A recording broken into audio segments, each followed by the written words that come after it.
na 1 out of 14 ng mga Filipino ay reported to have diabetes. That is according to International Diabetes Foundation. Ang diabetes ay pwedeng maiwasan, pero marami pa rin ang mga naniniwala na pag may diabetes na, hindi na ito mawawala sa sistema at forever ka nang magme-maintenance. Maiiwasan nga ba o hindi maiiwasan? Ipapaliwanag yan sa atin ng ating doktor, isa pong integrative medicine practitioner, si Dr. Rico Abella. Hi Doc, magandang hapon. Hi Miss P, good afternoon. It's a very, very wet afternoon, no? It's ang lamig. Kung sana lahat kayo ay safe sa inyong mga tahanan ngayon. Totoo ba yan, Doc? Do you believe this statistics? 1 out of 14 merong diabetes. Actually, ang nakikita ko dyan, Miss P, no? Totoo yung sinabi natin na mataas at marami ang cases ng diabetes ngayon. However, ang iba kasi dyan, sa opinion ko, no, na may misdiagnose ka agad na may diabetes. Kasi yung iba, malalaman natin mamaya sa discussion na maraming factors na nagpapataas ng blood sugar natin. No? But it doesn't necessarily mean na may diabetes ka. Because if you are... I'm sorry. Sorry. Sige po.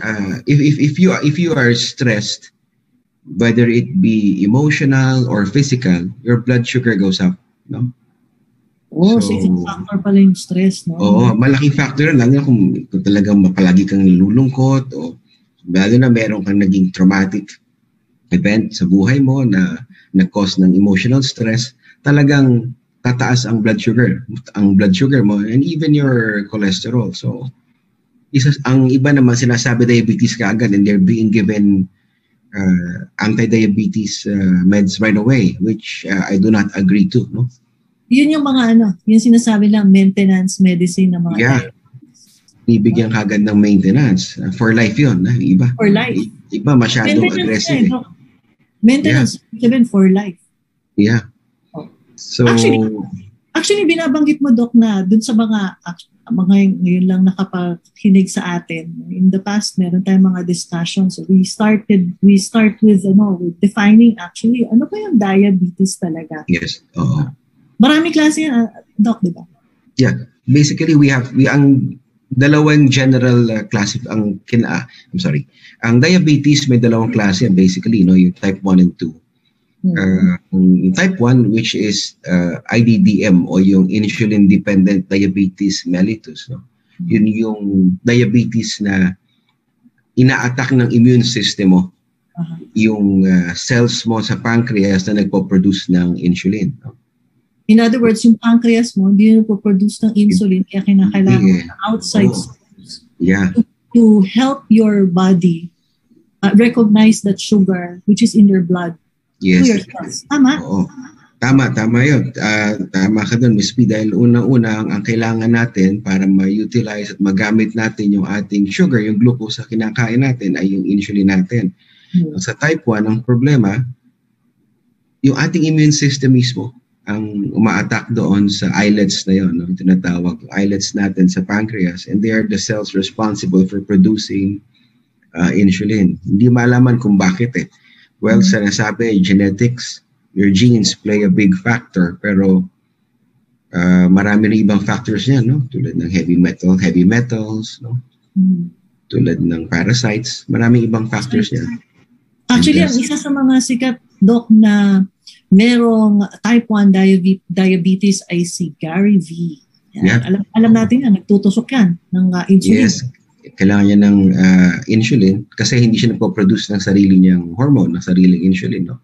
So kailangan niya yun. Pero kita niyo naman ang very active siya, no? Maganda ang main physical activity, malaking role yan sa pag-burn mo ng sugar at pag-utilize ng sugar. So tinutulungan niya yung katawan niya. Nakita ko, he's doing the right thing. Tinutulungan niya yung katawan niya na utilize yung sugar. No? Tapos, through yung kanyang activity while performing. Yes, yung physical activities niya. And then the second type, which is the more common type, I would say baka nasa 80% or maybe more of the diagnosed cases of diabetes ay tinatawag nating NIDDM o yung non-insulin dependent diabetes mellitus, yung type 2 ito yung lifestyle diabetes. No? Ang dami, yan yung marami. Sobrang katakawan, Doc. Yeah, katakawan, saka lifestyle yan eh. It's a lifestyle disease, no? So, nabanggit yung kanina na sinasabi na pag nagka-diabetes ka, you'll be put on maintenance medication. For life. Ako, sa mga nakita ko sa mga ibang pasyente natin, it can be reversed. Hindi lang controlled, it can be reversed kung gugustuhin nyo. Kung gugustuhin nyo. And at isa sa mga sikat na sikat na isa sa mga sikat na tao na mayroong diabetes type 2 ay si Buma, si Mr. Mike Enriquez. Meron siya niyan. Dami naman niya yan. Actually, hanggang ngayon, he's into medication. Tapos nagkakaroon ka ng maraming complications. Oh yes, dami. Pero bago mo explain, Doc, yung complications, paano nagkakaroon ng type 2 diabetes? Lifestyle, sabi mo eh. So if you are having a wrong type of lifestyle. So ano yung wrong type of lifestyle? Ang type 2 diabetes kasi, ito yung type of diabetes na tinatawag nating non-insulin dependent diabetes mellitus. This is a condition wherein you cannot use the glucose in your diet as a source of energy. Kahit na nagpo-produce ka ng insulin, hindi mo nagagamit yung sugar, yung glucose sa sa diet mo. Ang culprit, sorry. Ang culprit dito ay tinatawag nating insulin resistance. Insulin resistance yan. Na ang nangyayari, kahit meron kang pinoproduce na insulin, kahit na nandiyan yung glucose, hindi makapasok yung glucose doon sa cells mo.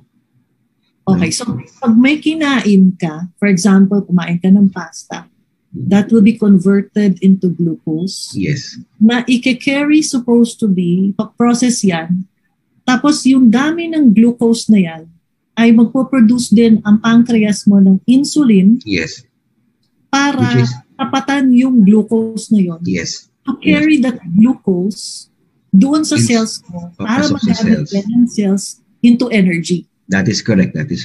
Yun yung process. But the thing is, with type 2 diabetes, nagpo-produce ka nga ng insulin, pero pagdating doon sa cells, ayaw niyang buksan ang pintuan dahil hindi na-recognize yung insulin mo. Yes. Oo. May aniyan. Bakit ganun? Ngayon, for reasons unknown, no? May mga sinasabi. Yun ang tinatawag nating insulin resistance eh. Ngayon, hindi malaman ng talagang causes niyan. May mga theories na sinasabing fat cells may kinalaman, lalo na kung medyo mataas ang iyong adipose o yung fat cells mo sa katawan, pwedeng nagkakos ng resistance. No? Sometimes inflammation, isa sa mga factors na nagkakos din ng insulin resistance. No? When you say inflammation, yung mga pamamaga sa tissues natin sa katawan. Heavy metals can also do that. No? Tapos chemicals can also do that. No? Yung mga ininom nating maintenance medication, lahat yan, toxins, maraming factors na pwedeng mag-cause ng insulin resistance. So, imbis na makapasok si glucose sa cells natin, nasa labas lang siya, nasa bloodstream. Para ma-visualize natin siya, parang dinidiscuss natin dati, para mas maintindihan natin ang diabetes mellitus, no? Specifically yung type 2 o yung may mataas ang insulin resistance. Let's imagine this cup as your cell, as one cell in your body, no? Now, normally may mga channels yan, papasok ang glucose. So, ang mangyayari niyan, pag kumain ka ng glucose or anything with carbohydrates, pumapasok siya, nakakapasok siya sa loob ng cell, sa loob ng cup. Free siyang pumasok. Freely. It enters freely. Now, if you have diabetes or kung meron kang mataas ang insulin resistance mo, kahit na may insulin ka, nakasarado siya, hindi siya makapasok ng mabuti. Ayaw niyang buksan yung channels o yung doorways papasok sa cell. So, nasa labas lamang ang glucose. Kaya nga halimbawa, at yung bloodstream natin, halimbawa, this is one cell and what surrounds it is your blood, is your bloodstream. Nandyan sa paligid lahat, naghihintay, nakapila lahat yung glucose para siya makapasok sa cup or sa cell. Hindi siya makapasok. In Dahil other nakasara words, siya, no? ang mangyayari ngayon dyan, kung kunwari yung blood vessel mo is packed with glucose now, it Yes. becomes thickened. Yes, it inflames. Dumatapot ngayon yung dugo mo. Yes. Kasi nga, hindi walang pumapasok. Which means, ang dami mong mga pwedeng maramdaman, Dok. Pagka ikaw ay merong diabetes, ang dami mong pwedeng maramdaman because you have a thickened blood. Yes. At saka yung presence pa lang yung presence ng sugar, ng glucose sa bloodstream causes inflammation in your lining, sa lining ng iyong blood vessels, no? So, kaya kapag nagpa-check tayo ng blood sugar, halimbawa kung mataas ang blood sugar mo, ang nakikita doon, pag nag-prick, syempre, nandun siya sa bloodstream kasama ng red blood cells mo, kasama ng white blood cells mo, nandun yung sugar. Kaya siya nadidetect na mataas. Imbis na makapasok siya sa cells, yung sugar nandun sa bloodstream mo. And ang problema kasi sa sugar, no, it can actually cook your tissues. No? It causes inflammation. So imagine mo yung dinadaanan lahat niyan. Kaya nasisira yung blood vessels tulad ng sunod-sunod na yung organ damage or tissue damage mo dyan. Unang masisira yung mga organs mo na may maliliit na blood vessels. No? In other words, Doc, ano yan? Parang sinasabi mo, maluluto ng asukal yung blood vessel. It's like parang Maillard reaction. I hope I pronounce it right. Parang Maillard reaction sa pagluluto yan. There's browning of tissues. Makita mo yan sa loob ng sa blood vessels mo. Doon sa peripheral wall ng blood vessel. Yes. Doon sa mga makita mo siya. Yung mga, doon sa mga nakikinig o nanonood ngayon, Doc, parang sinasabi mo na pag masyadong mataas yung asukal sa dugo, possible na maluto o masira unti-unti yung peripheral wall, yung dingding ng bawat blood vessel na na nasa loob ng ating katawan simula sa ating ulo hanggang paa. Yes. Even sa eyes. Kaya nagkakaroon ng mga other complications like diabetic retinopathy, yung pagbulag ng mata. Tama ka dyan, Miss P, no? Ang unang tinatamaan, unang nasisira dyan yung mga organs natin na pinong-pino at maliliit yung mga blood vessels. Sila yung mas prone sa inflammation damage. No? Mm-hmm. Kaya kailangan hindi pwedeng maglinger ang glucose. Asukal. Ang asukal. Sa blood vessel. Sa blood natin. Hindi yan pag pumasok sa katawan, imagine nyo na asukal kagano. No? Convert yan, it's glucose. When we're looking at yung glucose or glycogen, no? Yan ang inaano natin na hindi dapat nasa bloodstream natin. Otherwise, mataas ang inflammation rate sa katawan, masisira ang blood vessels natin, masisira ang organs eventually. Yeah. So, hindi isa sa mga example actually, Doc, na pinag-usapan din natin before. Like, you just imagine kung kumari, mahilig kang kumain ng pancake mo. Try mong ibuhos sa mesa yung syrup, that's sugar. Tapos, salubungin mo yan ng tubig, yung water being the blood, no? Na mas malabnaw kaysa sa asukal. Yes. Hindi siya makakadaan ng maayos. In other words, kung nakabara yung mga asukal na yan, doon sa mga maliliit na vessels na yan, pwedeng humina yung portion na yan ng katawan at magkaroon ng maraming complications. Katulad ng nabanggit ko kanina, Doc, tama na yung diabetic retinopathy, tapos yung mga extremities mo, like yung sa paa, na-amputate ka, and ano pa yung mga iba pang complications, Doc, na akala kasi nila pagka may diabetes ka, tapos meron kang maintenance, okay ka na kasi no. Definitely not. Nandiyan pa rin yan. Ang problema nga natin, ang problema nga dyan, lalo na yung mga nag-i-insulin, yung nagme-maintain ng insulin, mas at risk ka kasi insulin alone, hindi dapat nagli-linger sa tissue mo kasi it causes more inflammation. It's a hormone that's supposed to act in a few minutes, hanggang dyan lang siya. Hindi siya dapat nagme-maintain. No, kasi ibang ginagawa, halimbawa gusto kumain ng marami. Tapos hindi bali, mag-i-insulin naman ako tinataasan nila yung units nila. Hindi nila alam na mas napapasama sila noon. Hindi sila safe. Hindi ganoon ang solusyon doon. All right, so these are just few complications, and as we go along, Doc, baka meron tayo isa pang naisip ko kasing complication would be high blood pressure, di ba? Yes. And many other things. Pero how do you know that your sugar is really high? Paano malalaman mataas ang asukal? May mga early symptoms, no? May mga early symptoms ng diabetes. Isa yung frequent urination, madalas ka umihi. No? More than the usual. Tapos palagi ka na uhaw. Palagi kang gutom, palagi kang pagod. Tapos yung iba naman, bigla ka na pumapayat. Pumapayat ka, unexplained weight loss sa simula. Ayan, no? Kasi ang nangyayari, hindi mo nagagamit yung glucose sa diet mo. So ang ginagawa ng katawan mo, it's what you call gluconeogenesis, no? Kumukuha naman siya ng glucose mo from non-glucose sources tulad ng fat and muscle. So yun ang binaburn niya, kino-convert niya into glucose. Kasi nga walang pumapasok sa katawan mo. Kasi hindi niya nagagamit yung glucose mo, no? So you can, papapansinin pa, ba't ako pumapayat? Tapos, paningin mo, minsan pwedeng lumalabo. Malabo. Tapos, yung parang tusok-tusok. Yeah. Sinasabi nila, sa kamay. Ang iba sinasabi, B-complex ka agad. No, you should look at your blood sugar. Baka naman, hindi lang B-complex ang kailangan mo. Maybe you need to change or to address yung, like yung diet mo, yung lifestyle mo. No? Tapos, yung signs of dehydration. Pwede dry yung balat mo. Tapos rin, may mga sugat ka, ang mga more chronic na, yung mga sugat na hindi gumagaling, lalo na sa mga paa. Kasi yan yung mga area na medyo naapektuhan ng circulation. So, yan ang mga symptoms ng diabetes na dapat bantayan natin. Ganito ko palagi kasi baka mahawakan ko yung table baka gumalaw. Sorry. Anyway, yun ang mga symptoms. Sorry.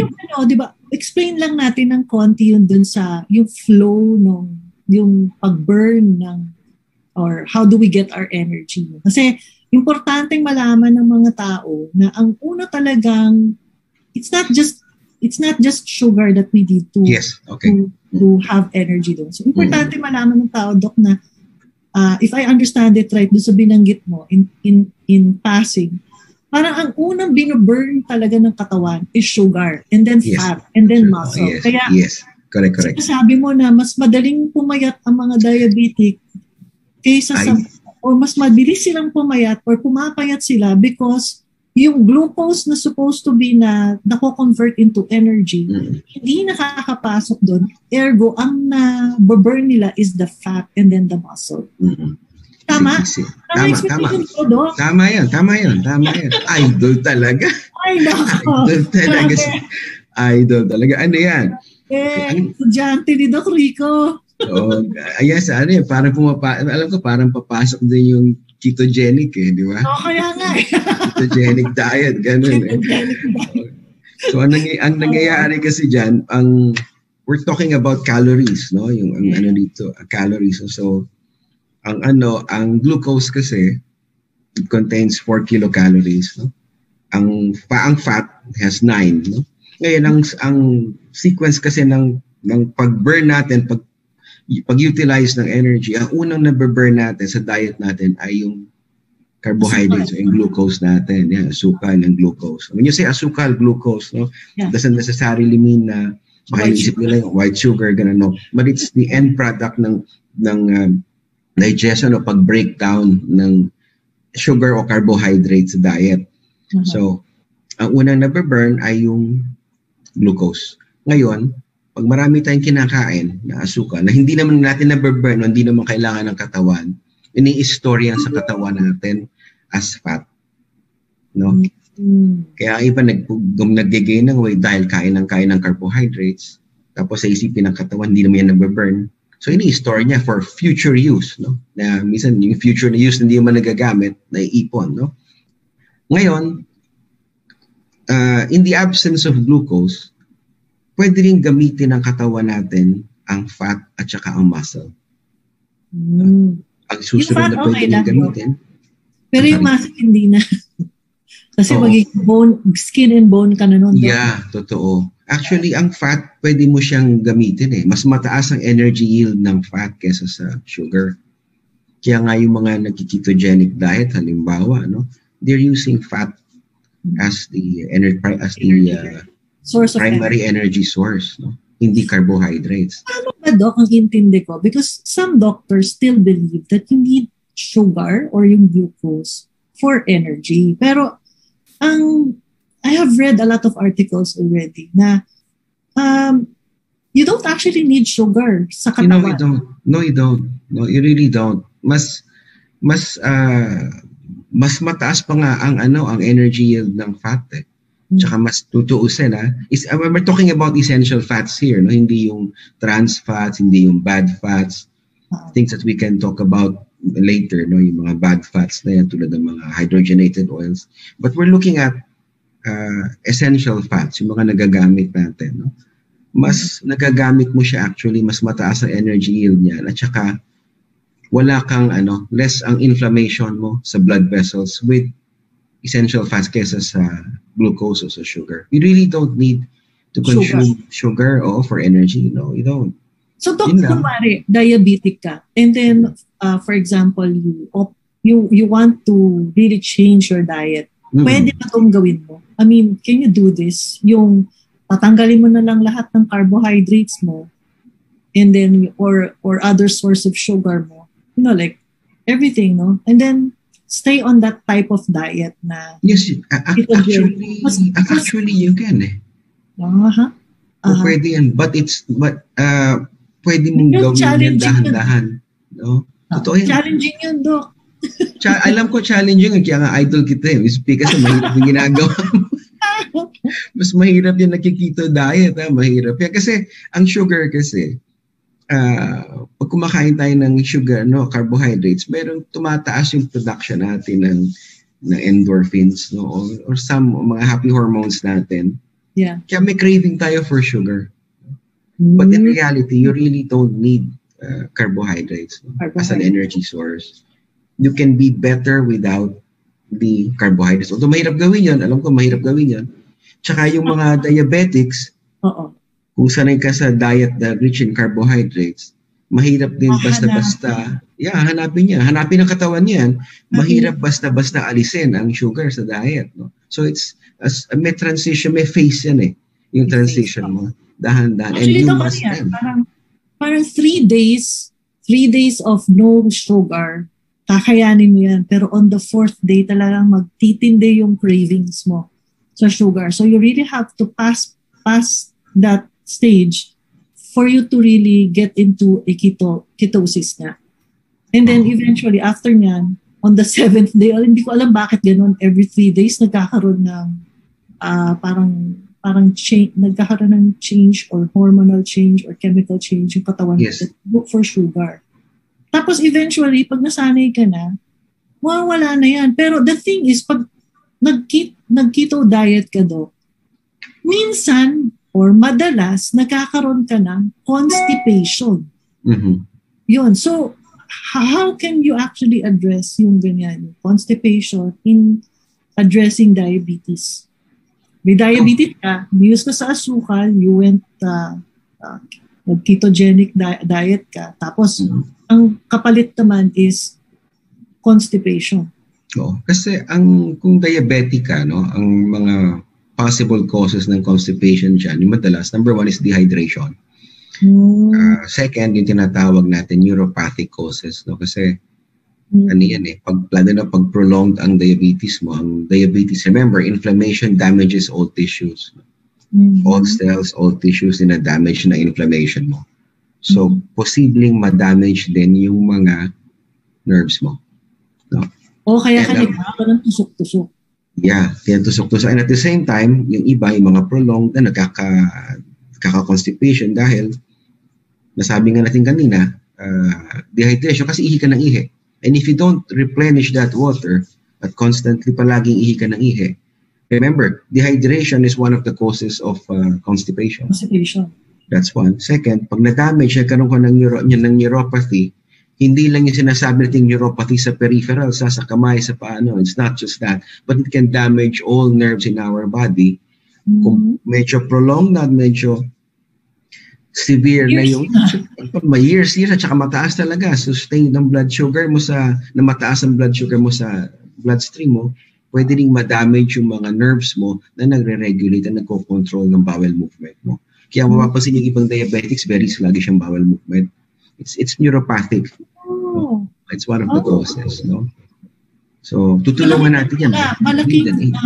Malaking contribution yung klase ng bowel movement mo dun sa pag-detect if you have diabetes. Yes, malaking bagay yan. No? Kung ikaw ay palaging constipated, isa sa mga factors yan ng pagkakaroon ng diabetes. And if you are diabetic, possible may chance ka rin na ma-constipate. So both ways yan po pwede. No? So we have to be very aware. Dapat pakikinggan natin yung mga signals ng katawan natin.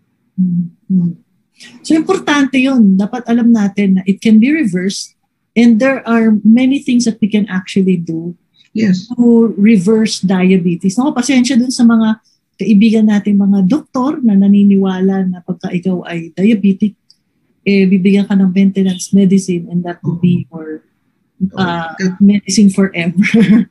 Kasi ang iba talaga, iba kasi nila naniniwala na marireverse. Kasi sinasabi nila parang hypertension daw, nasa genes nila, hindi mo pwedeng. No, it's not. In fact, studies show that your genes can be improved, no, or altered about 3-4 weeks. Pwede daw gawin yan.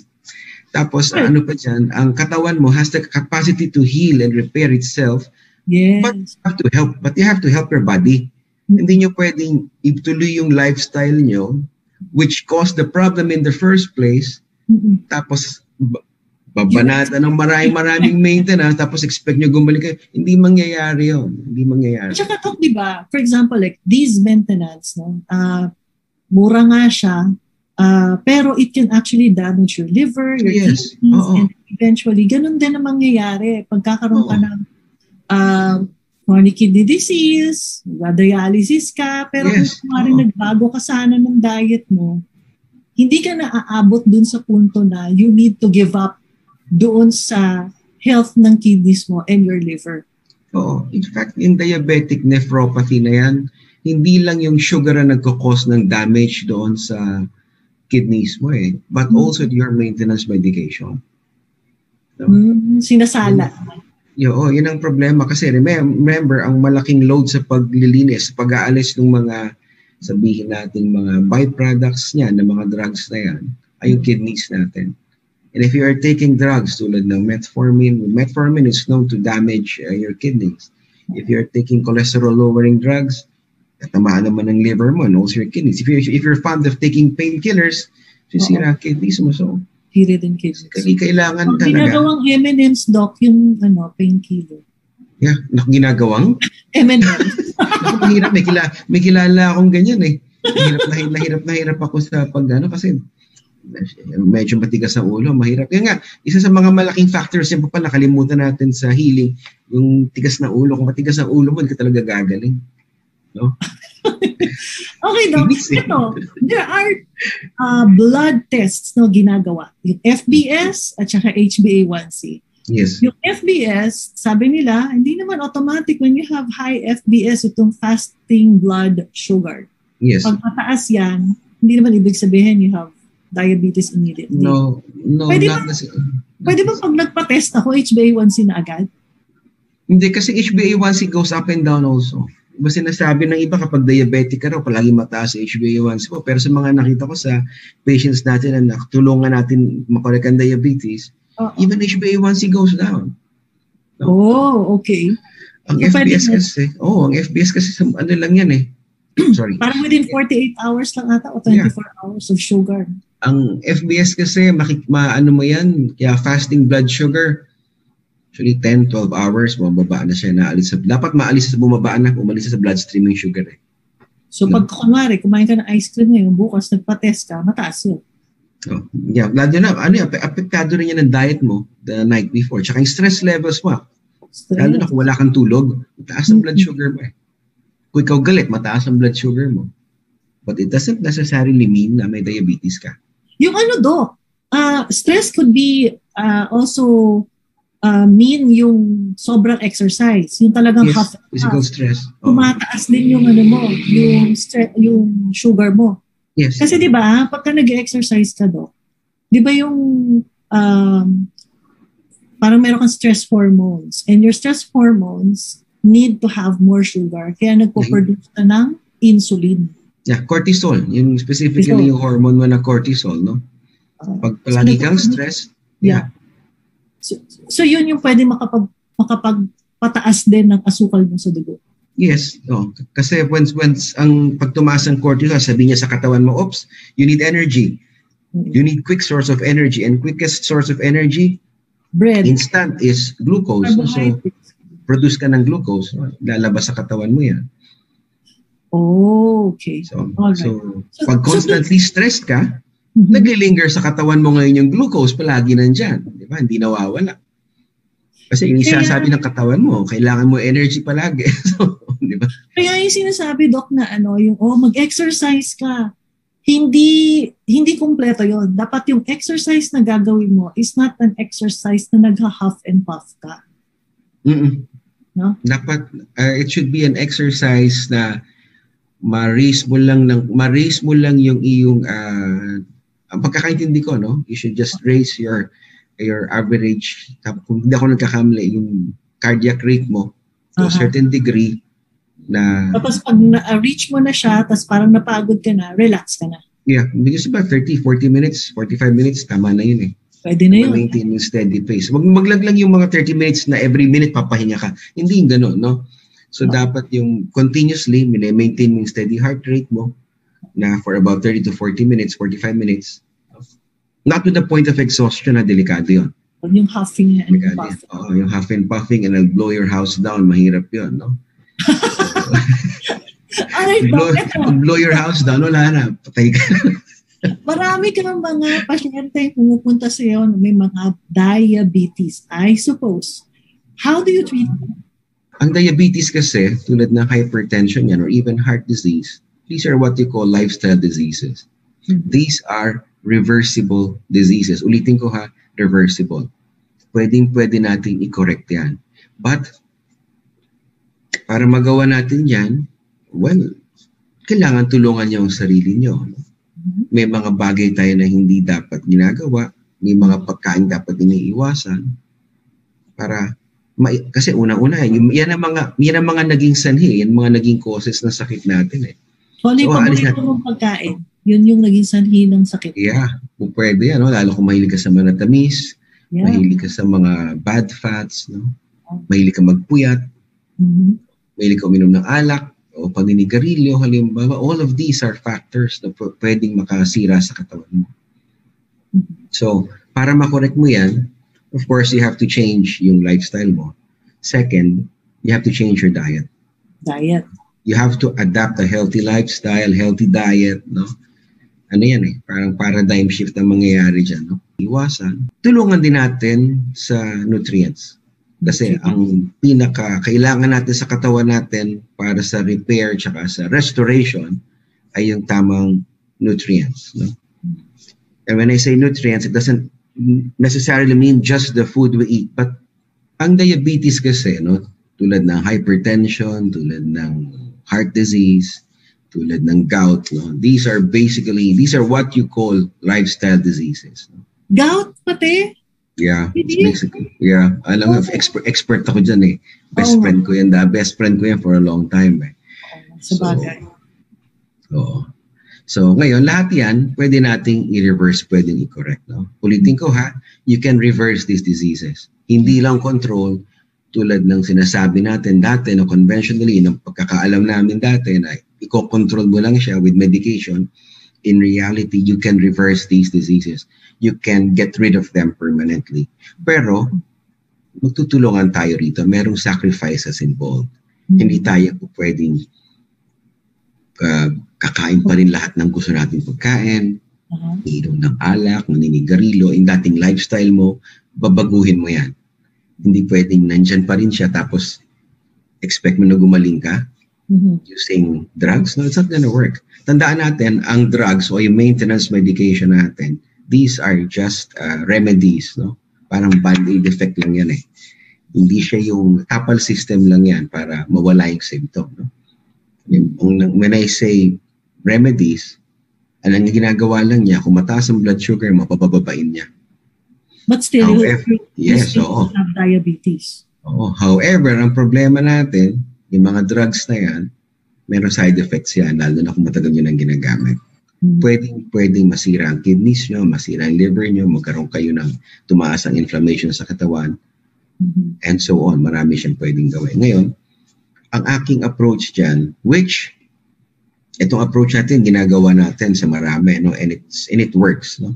It's actually nutritional therapy, tsaka lifestyle change. So, yung mga nag-cause ng damage sa ating katawan in the first place, aalisin na natin yan. Tatalikuran na natin yan. At maglilinis we have to detoxify first, we have to clean up, and then provide the right nutrients sa katawan para mag-repair and rebuild siya.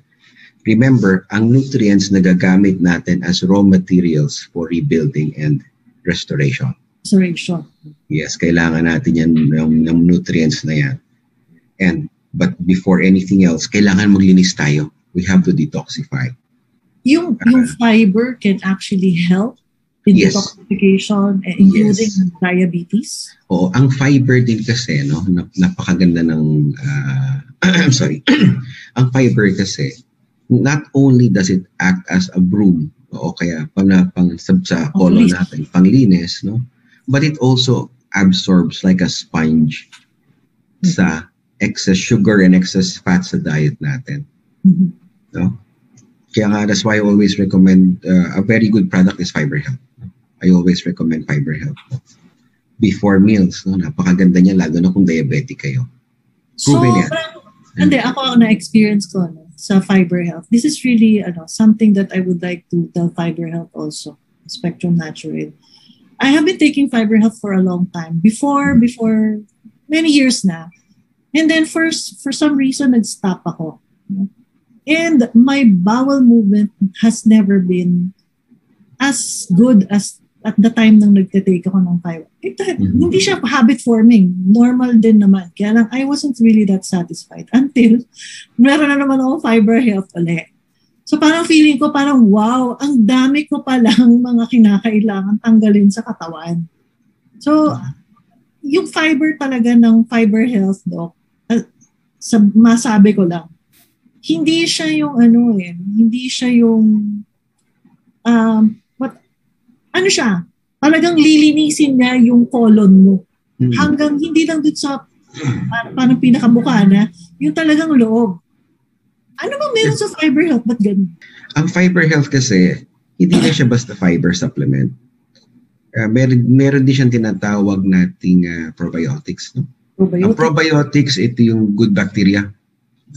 Tandaan natin, ang good bacteria, napakalaki ng role sa katawan natin, not just for the immune system, not just for digestion, but also for sugar metabolism.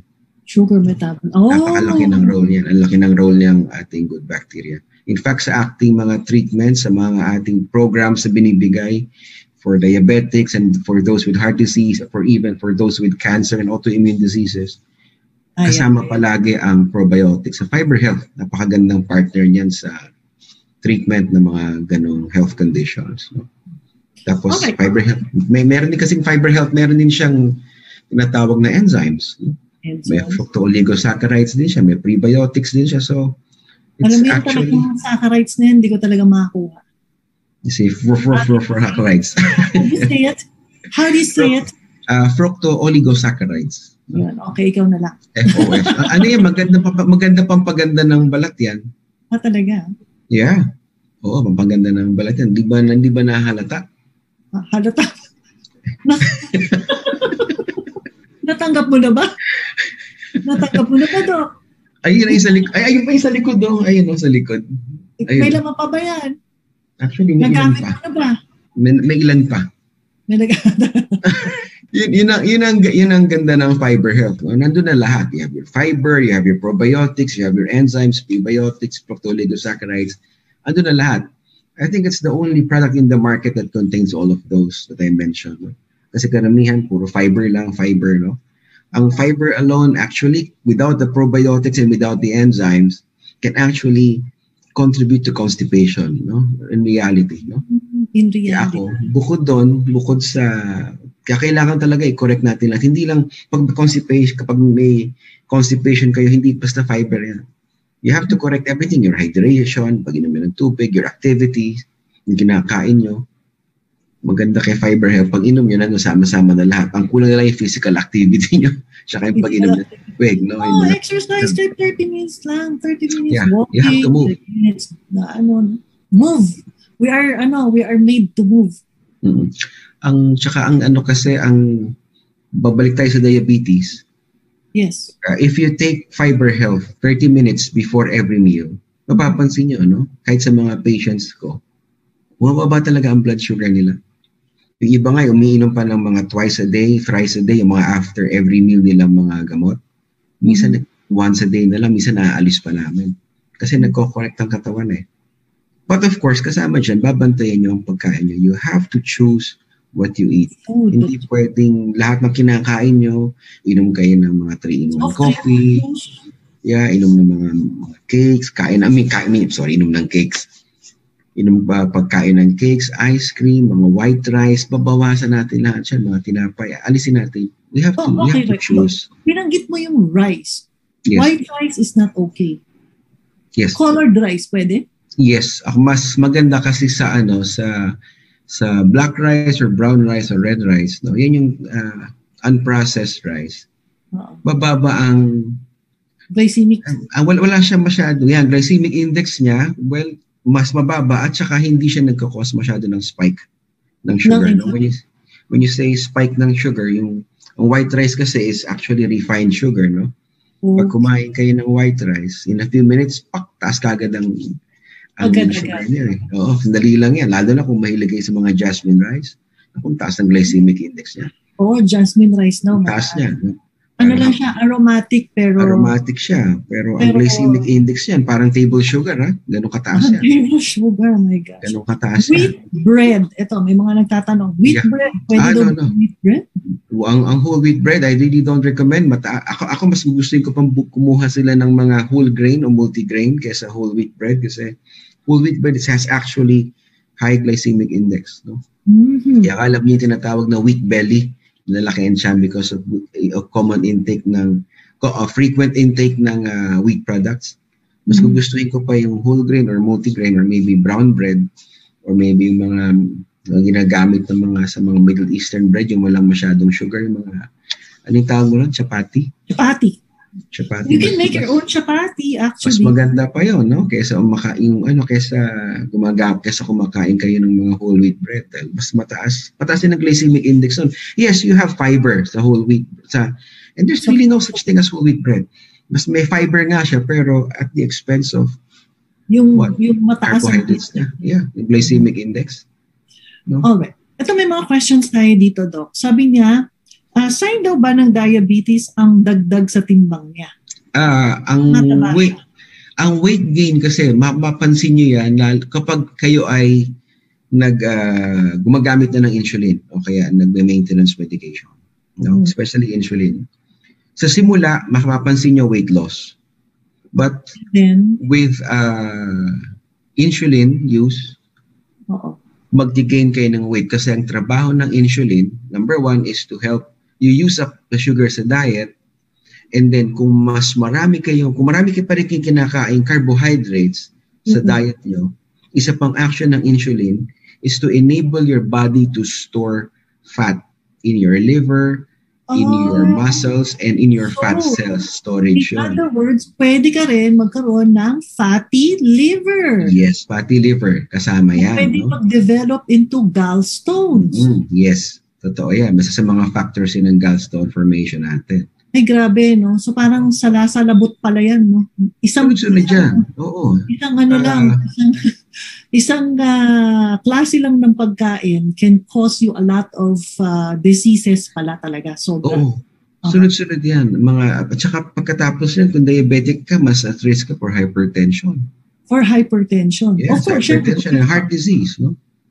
Kung may fatty liver ka, balot ng taba yung iyong atay, most likely, kaya nga meron kang gallstone, so mataas din ang iyong cholesterol sa katawan.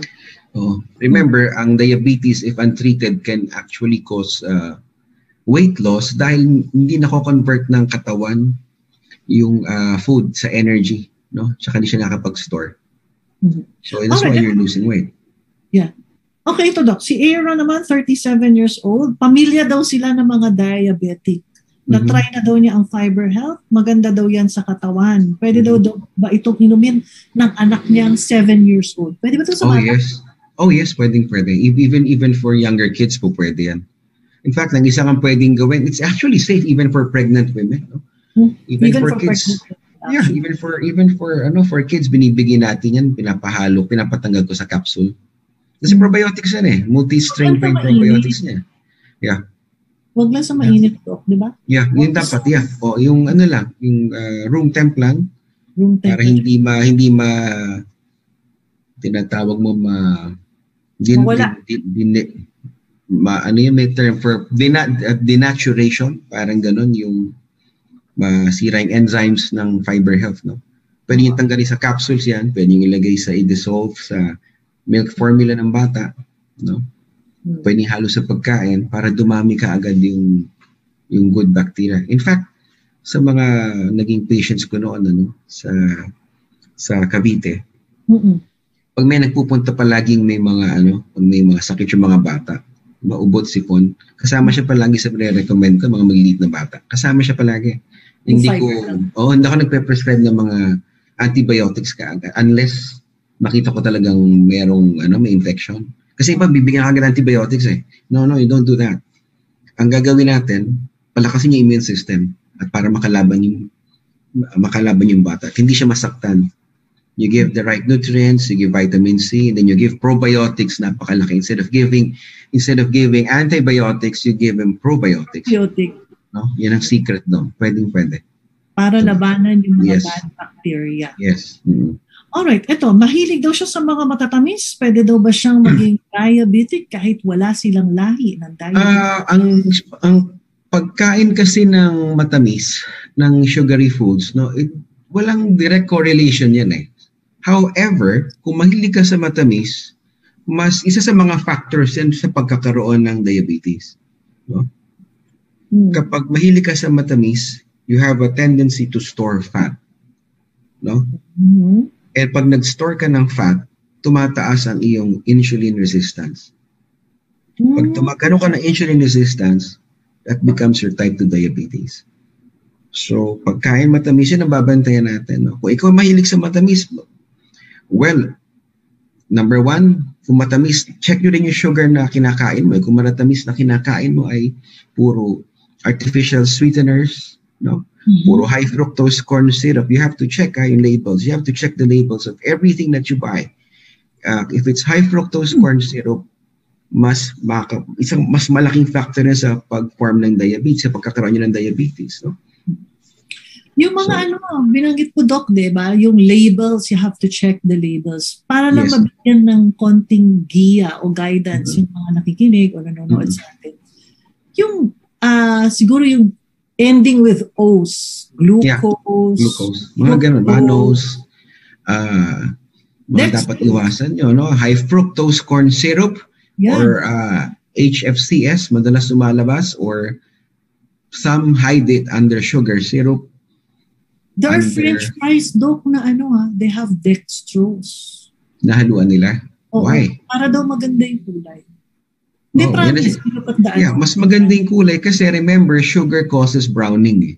Pag naluluto. Ay, ang ganda ng itsura niya, di ba? Ang sarap-sarap. It's give you a little crisp. Yun nga lang, ang sarap-sarap. Sige. Pero di ba, yung pwede naman yung maidulot sa ating katawan. Patatas pa yan. Tapos, dumaan sa maraming ibang klaseng mantika. Tapos lulutuin mo din. Process. Ibang klaseng.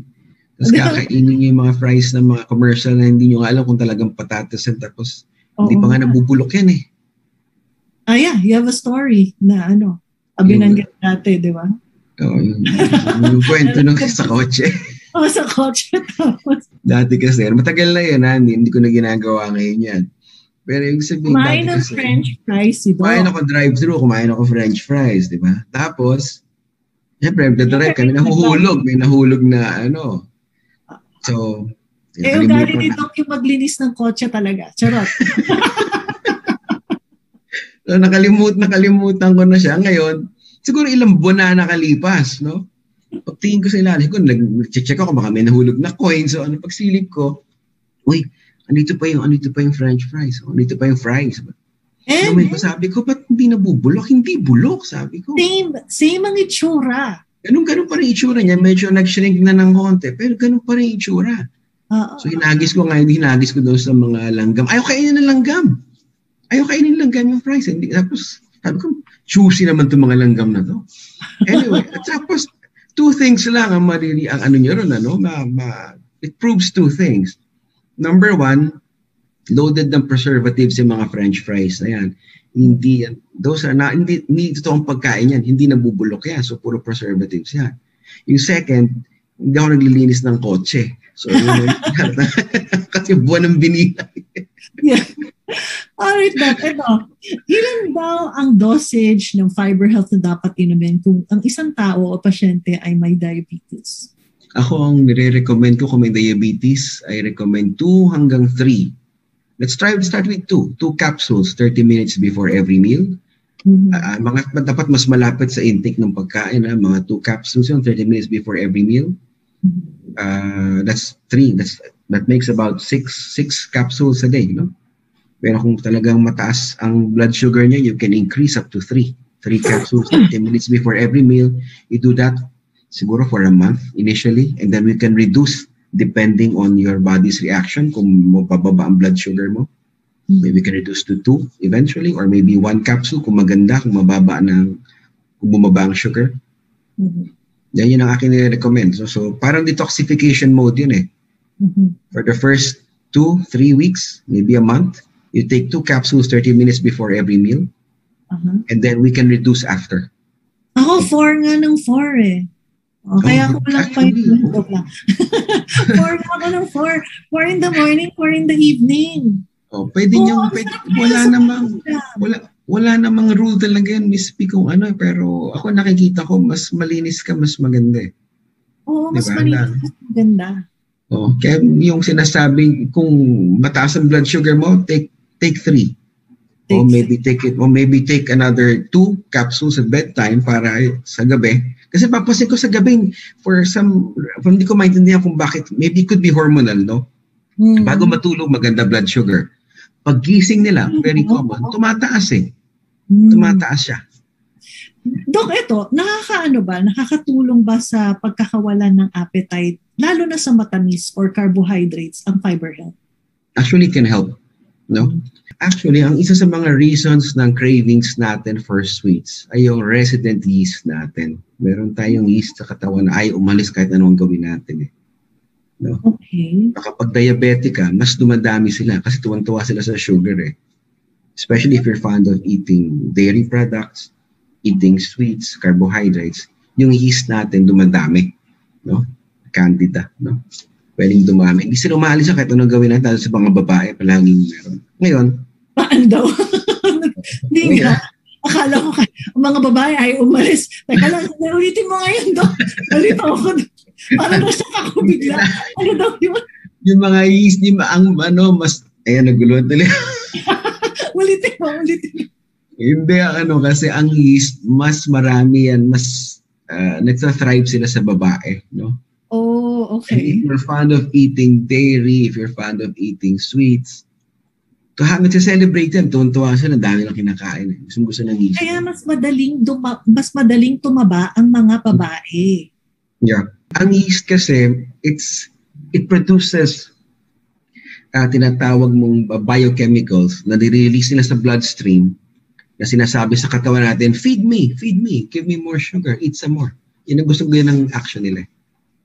Kaya napapansin nyo, yung mas mahilig sa mga sweets, mas may tendency kayong magkaroon ng yeast infection. Yung mga diabetics, mas may chance na merong mataas ang yeast nyo sa katawan. One way to get rid of that, you can always starve yung ating mga microbes na yan, no? And what they do not like, what they hate, ang tinatawag natin caprylic acid, which is found in coconut oil. Pwede ba isabay yung Fiber Health sa coconut oil? Yeah, magandang combination yan. Ang coconut oil is a prebiotic. No? Lalo na yung VCO is a very, very good prebiotic. Tsaka sa superfoods, pag tandem mo sila, mas mabilis ang weight loss mo. Kasi una-una, ang coconut oil din is a very, very good source of ketones. Ketones, no? Energy, fats, and essential yan, no? So, kaya nga, ang coconut oil alone is a very good source of energy. Pwede siyang pamalit sa carbohydrates. So, pag pinagsabay mo sila, mas maganda. If you want to lose weight, mas magandang tandem yan. No? Tawag dito, Fiber Health and VCO. Fiber Health and VCO, no? Magandang tandem yan. Hindi kayo magugutom. Hindi kayo magugutom. Yun na lang kaya lunch natin. No, actually kung pwede, energy na siya, energy source na. Kaso nga lang, minsan, mas malakas ito yung cravings mo kasi na-program na tayo na kumain di ba? So yun ang kailangan ka mag-reprogram. Yun ang secret, no?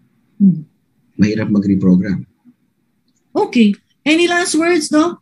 Para po sa ating mga viewers and listeners, lalo na yung mga may diabetes, no? Tandaan po natin, ito po ay isang karamdaman na pwede nating i-reverse. Pwede kayong gumaling at pwedeng mawala ang diabetes sa buhay natin. No?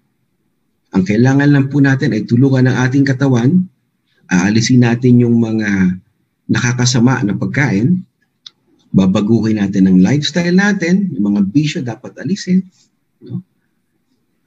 Maging active tayo. We exercise more. We get more sunlight. No? Iwasan natin yung mga manatamis at mga processed foods. Medyo bawasin tayo sa mga meats and animal products. At ang isa sa pinakamadaling paraan, pinaka-convenient para malinis ang ating system at matulungan makorek ang diabetes ay ang paggamit natin ng Fiber Health. All right, that is Dr. Rico Abella, isa pong integrative medicine practitioner.